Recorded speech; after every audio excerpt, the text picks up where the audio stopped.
Motherhood snuck up on me. When our firstborn surprised us 3.5 years before our 5-year plan, I was more surprised than anyone by how quickly and wholeheartedly I fell into the job. It was just like a switch being flipped, and every part of me just funneled right down into those beautiful little blue eyes. I loved my new life so much that I didn't even notice when the person I was before I had kids disappeared. 4 children later, I'm still completely amazed by these little people that call me mom. They challenge me and inspire me and wear me out. They are awesome.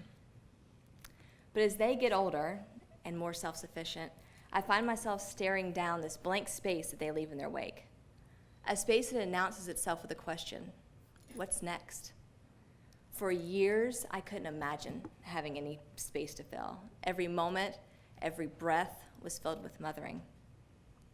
But as we cross from toddler to preschool to school age, and now nearly into teens, the space in my life keeps getting bigger.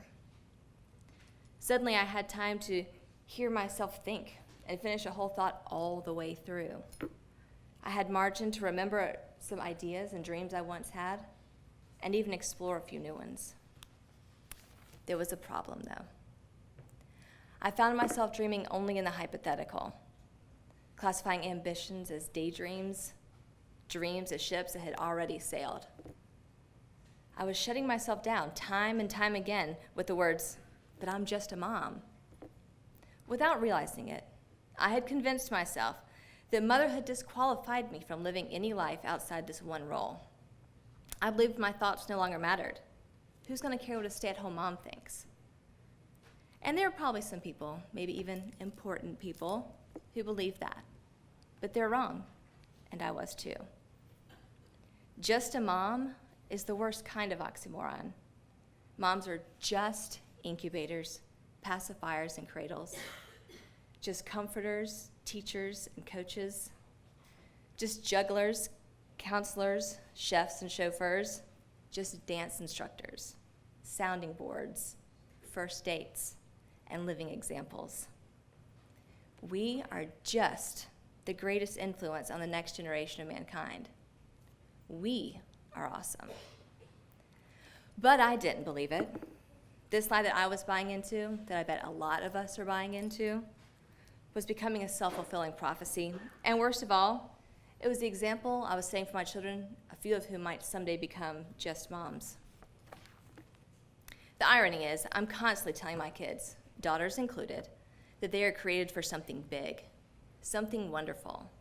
And I was living as though motherhood was the alternative to that wonderful thing, that you couldn't have both.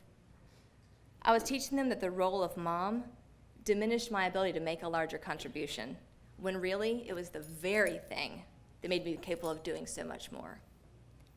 I needed to prove myself wrong. A lot of my waking hours include me cheering my kids on, encouraging them to take risks, be brave, be you. But I never said to myself, I think it's time. I don't want them to miss this big, wild, and wonderful things that life has in store for them. I want them to go for it, whatever it is.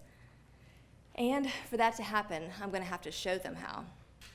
If I'm asking them to believe that they are capable of so much more than they dare to imagine, then I need to believe it for myself. We all do. So for now, learning this lesson for myself means I'm just a mom who's going back to grad school. I want to coach women figuring out what's next for them. I'm just a mom who gathered her friends around an idea and started a nonprofit in our community. I'm just a mom who's trying to shake the dust off that old degree in writing and put pen to paper again. And it's just making me a better mom every day. This all looks different for the circle of moms around me. And someday it will look different for my daughters. It's supposed to. I pray that my kids will love hard and be fortunate enough to become parents one day, but I want them to go after their dreams too. I want them to watch their mother and believe it's possible. I want them to listen to me, their mother, and I think they will, but only if I listen to her too.